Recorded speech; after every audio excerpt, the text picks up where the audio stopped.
Oke, perkenalkan nama saya Rian Eka Saputra dengan NIM 15241068. Dengan ini adalah identitas saya, dan lalu di sini ada kartu peserta ujian. Oke, sekarang saya ingin menjelaskan atau mempresentasikan hasil dari penelitian saya, yaitu analisis kepuasan pengguna smartphone pada mahasiswa UBSI Kaliabang. Latar belakangnya, karena smartphone telah menjadi perangkat pokok yang tak terpisahkan dalam kehidupan mahasiswa, mendukung berbagai aktivitas dalam akademik dan sosial. Kualitas perangkat yang mencakup aspek hardware dan software secara fundamental mempengaruhi pengalaman dan kepuasan pengguna. Namun di kelas 153A05 UBSI Kaliabang teramati adanya variasi tingkat kepuasan.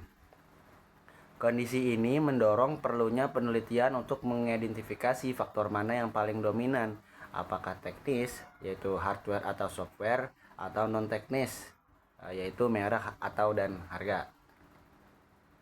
Rumusan masalahnya berdasarkan latar belakang tersebut. Penelitian ini dirumuskan untuk menjawab apakah kualitas hardware berpengaruh signifikan terhadap kepuasan pengguna. Lalu ada kualitas software yang apakah berpengaruh signifikan terhadap kepuasan pengguna. Lalu yang ketiga ada apakah citra merek berpengaruh signifikan terhadap kepuasan pengguna. Lalu yang keempat ada apakah nilai harga berpengaruh signifikan terhadap kepuasan pengguna.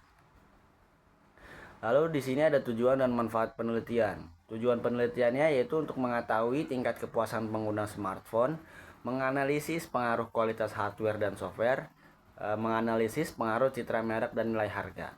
Lalu ada manfaat penelitiannya bagi mahasiswa, itu untuk referensi memilih smartphone bagi industri, masukan untuk pengembangan produk dan strategi pemasaran. Lalu untuk bagi peneliti, referensi untuk penelitian serupa.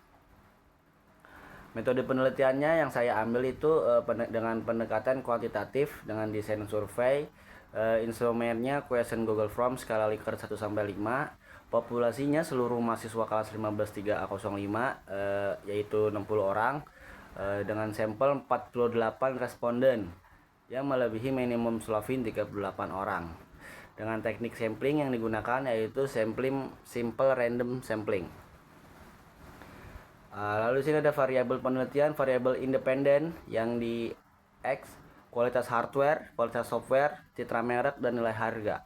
Lalu ada variabel dependen, Y, kepuasan pengguna smartphone. Lalu untuk teknik analisis datanya, saya pakai uji validitas reliabilitas. Lalu ada uji asumsi klasik, yaitu normalitas, multikolinearitas, dan heteroskedastisitas. Lalu ada analisis regresi linear berganda. Lalu di sini ada uji validitas variabel X, yaitu kualitas software, kualitas hardware, citra merek, value for money. Nah, kita bisa lihat di sini ya. Dari tabel dapat dilihat bahwa seluruh item memiliki nilai R hitung lebih besar dari R table, yaitu 0,02845 dan nilai signifikansinya di bawah 0,05. Kesimpulannya adalah semua butir pernyataan pada variabel X dinyatakan valid. Variabel dapat dinyatakan valid apabila R hitung lebih dari atau lebih besar R table dengan signifikansinya di bawah 0,05. Lalu di sini ada uji validitas Y, yaitu kepuasan pengguna. Seluruh item dinyatakan memiliki nilai R hitung lebih besar dari R table dengan tingkat signifikansi di bawah 0,05. Kesimpulannya, semua butir pernyataan dalam variabel Y memiliki validitas yang tinggi. Lalu kesimpulan akhirnya, uji validitas X dan Y. Seluruh item questionnaire yang digunakan dalam penelitian ini valid dan layak digunakan dalam analisis selanjutnya. Lalu kita uji reliabilitas variabel X yang kita bisa lihat di sini, Cronbach's alfanya kita dapat di 0,919. Itu sangat tinggi dengan jumlah item 20 yang memiliki kesimpulan reliable. Lalu di sini kita bisa lihat untuk variabel Y, Cronbach alfanya 0,859, tinggi dengan jumlah item 4 yang memiliki kesimpulan pun sama, reliable. Kesimpulan akhirnya, seluruh instrumen dalam penelitian ini bersifat reliable dan dapat dipercaya untuk digunakan dalam analisis data lebih lanjut. Lalu kita uji normalitas ya dengan metode grafik. Apakah data residualnya normal? Kita bisa lihat di sini kalau kesimpulan uji normalitas berdasarkan grafik, titik-titik data menyebar di sekitar garis diagonal grafik p-plot. Hal ini menunjukkan bahwa data residual berdistribusi normal, sehingga model regresi layak digunakan. Lalu ada uji multikolinearitas, yaitu dengan tujuan uji ini apakah variabel X saling mendominasi.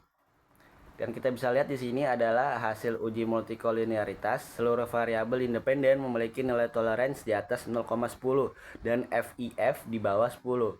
Dengan demikian, tidak terdapat gejala multikolinearitas.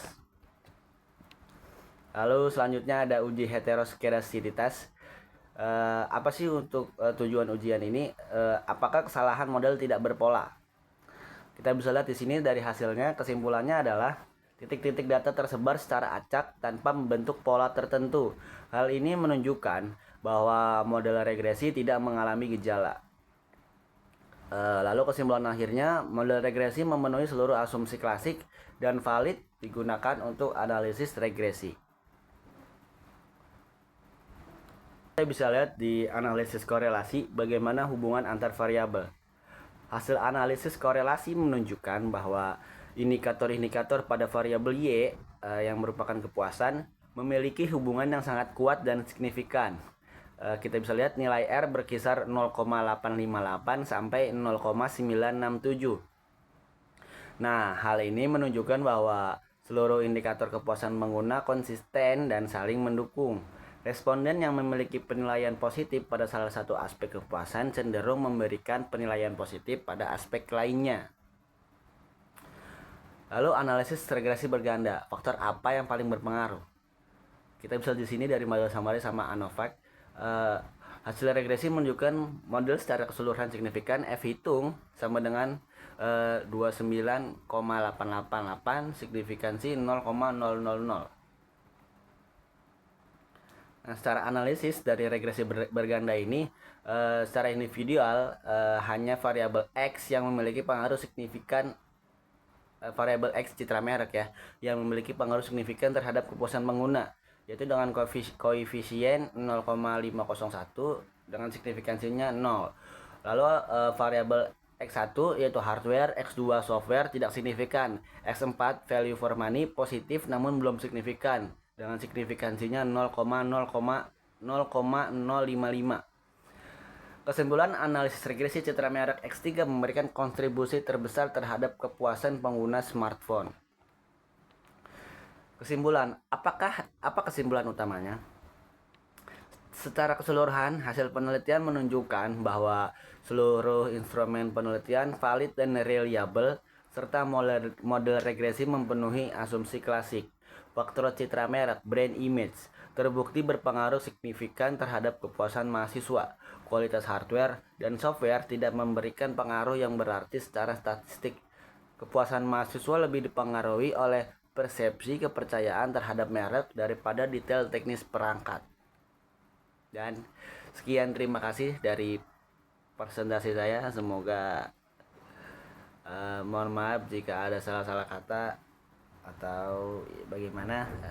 Terima kasih. Assalamualaikum warahmatullahi wabarakatuh.